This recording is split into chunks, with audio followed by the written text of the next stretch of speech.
Now, the April 3rd massacre on Jeju Island is widely considered to be one of the major events in South Korea's modern history.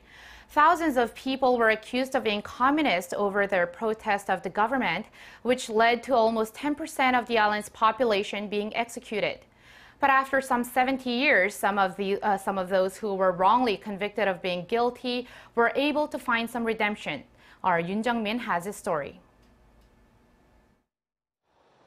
18 living victims of the April 3rd massacre in Jeju Island, who had been imprisoned without proper legal procedures, were cleared of charges Thursday, some 70 years after the incident. The Jeju District Court overturned the military rulings handed down during the massacre, declaring them invalid due to lack of proper legal procedures. It's the first time the judiciary has acknowledged the rulings under martial law as invalid. From 1948 to 1954, at a time of ideological conflict, an estimated 30,000 civilians on Jeju Island were killed or imprisoned under a government-led anti-communist suppression campaign.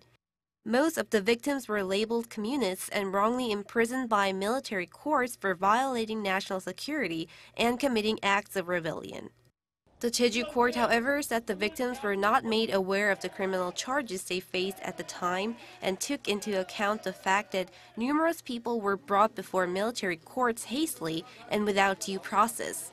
The Jeju court's ruling was attended by the victims themselves, some of them in their 80s and 90s, their families and civil activist groups who welcomed the judgment and some of whom shed tears.